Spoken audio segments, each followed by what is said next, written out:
I have a lot of difficulty calming my busy mind when trying to meditate. Do you have any tips? So I think the biggest tip here is stop. Stop trying to calm your busy mind. And that sounds strange and counterproductive, but when we reflect a little bit more on what we maybe are trying to achieve in meditation, typically one of two things is true. Sometimes in meditation we say that we're trying to achieve nothing, which again might sound a bit strange, but you might just want to hang out with friends for no reason, just because you enjoy doing it. So there doesn't need to be a goal. So sometimes meditative practice can be its own reward, and therefore just engaging with what's happening without having too much of a goal can be helpful. However, even if we do have a particular goal, the best way typically to achieve that goal is not by chasing it too much. So it is true that the frequency of thoughts and the quality of thoughts tends to transform or change through meditative practice. Just like we could say the quality of health changes, the level of physical fitness, etc., through exercise or through eating well. But of course, if you're eating well or you're being active, you're typically not working too hard to be healthy. The health is just something that sort of emerges from that. So I think equally with meditation, something similar is true. So often we approach meditation in a very results-oriented way, and again, for good reason. Maybe at first we think nothing because we're caught up in maybe a negative spiral of thought. Then we move to the point where we say, okay, I'm noticing that spiral of negativity. And then maybe we're fighting that or we're getting lost in it. But either way, we're a bit more conscious of it, which is a good step in the right direction.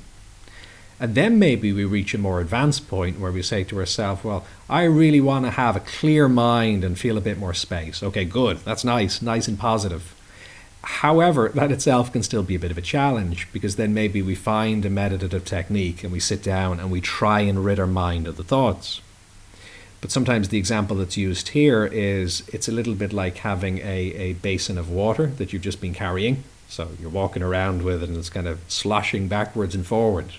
And you put it down on the surface and it's still kind of moving around for a while. So what you do is you just keep hitting the water to try and still it. But of course, every time you do that, you're perturbing it even more. And you get a bit of a feedback loop going on, which isn't really that helpful. So paradoxically, the best thing you could do is absolutely nothing. Stop trying to settle the active mind, or stop trying to make the water become level. Because if you just leave it, of course, it would take a little while back and forward, like the pendulum kind of swinging, but it will then find its own level. And over time, in that example, it would become completely still, like a mirror, and you would see yourself then very clearly in it. So you may not get to mirror status in terms of the ease and the space that your mind gives you within a few minutes, which is probably what will happen with the basin of water. But the principle definitely applies of intervention, sometimes being a little bit of an issue here. So I think a good starting point is that the frequency of the thoughts while meditating is none of your business. That's your mind's job. That's not your job. Just like health is none of your business when you're exercising and eating well. Obviously you want it, that's fine. It's not a problem to have that as an outcome that you'd appreciate, but not to chase it too much, because otherwise you're actually interrupting the meditative process in the act of doing that. So I think the thing we want to practice here is practicing simply acknowledging. What's going on? Who am I? Where am I? Not trying to change necessarily. The change again can come about in its own way, but just simply acknowledging.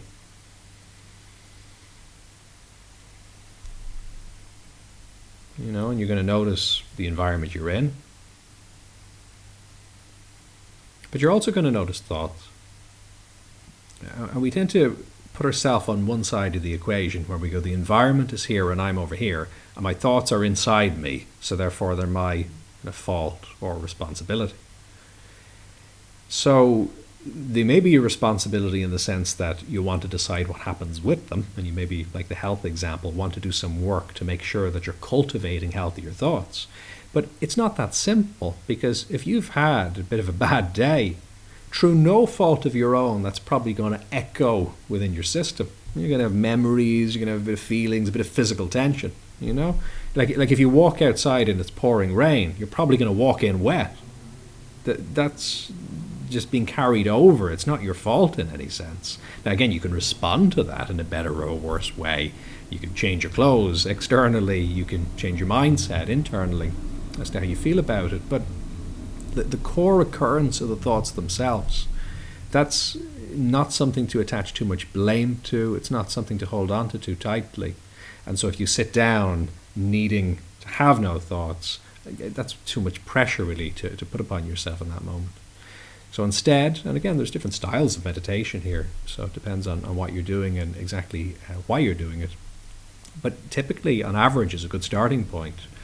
I find it's helpful to really just give the mind the space to think the thoughts it needs to, and just to practice that awareness of those thoughts and to let them come and go. Now, the response that often comes in here is, yes, but I've tried that, but it's still not. Yeah, just you need to keep trying it, keep giving it space. Because what we sometimes do is we try and cheat a little bit by saying, okay, I'll give myself that space to let the thoughts just do what they need to. It's like, are they gone yet? Are they gone yet? Did it work? It's like, no, we're still actually having a low level pressure there in the background, which isn't particularly helpful. So watch out for that. And, you know, if you were to go to downtown Manhattan in the middle of New York on a very, very busy day, if you were to just sit there watching the traffic would probably never stop. But there's no reason why you couldn't feel a great sense of space and an awareness of what's there, that you don't need to be defined by the busyness of the city. I mean, sure, it's there as an input, but at the same time, it can almost make you feel calmer, because you can say, wow, look how busy the city is. I'm glad that I can just sit here nice and still and calm. You can actually enjoy that space. So that's what's interesting. You know, it's not a given that what's present in our sensory experience necessarily has to define, you know, who we are and how we respond in that moment. Now, of course, be practical. If you're just surrounded by craziness the whole time, get away from it if that's possible, you know, or at least bring in other more calming influences. But at the same time, it is lovely to know that there is that space, and yeah, we don't necessarily need to fight the busy mind. Instead, we can kind of almost set the example for the mind of what it actually is to be calm. What that does tend to do then is it tends to resonate in the system. So over time, there maybe are fewer thoughts, and there's a better quality of thoughts. And that happens, again, just like health sort of manifests when you live a healthy lifestyle. You're not chasing it, but you are giving it space to be there. Okay, so over in the comments, Patricia says, well, the simplest one I learned is following your breath, for example, up to 10.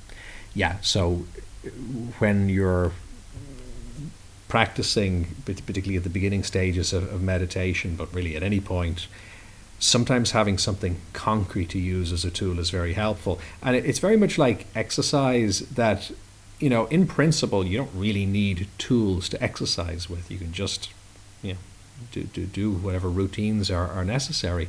But the problem is, do you know those routines, and are you doing them in an accurate way? So this is where things like gym equipment comes in, or kettlebells, or weights, or skipping ropes, or these various aids and supports. So things like counting or focusing in a particular point, like looking at a candle as it burns, or looking into a fire, these types of meditative practices are kind of the equivalent of those exercise tools that you can use to help guide your attention. So they can be really useful. You know, it's like experts use gym equipment and experts don't, and beginners use gym equipment and beginners don't. Again, whatever works for you. But yeah, something like counting, something fixed to be able to give a focus to your attention can be really useful, and there can be a nice pacing that comes with that as well. If you found this valuable, do like, subscribe and share. And what's your experience? Do you have any questions or topic suggestions? You can contribute in the comments, on social media using hashtag BodyMindSelf, or at jfl.com.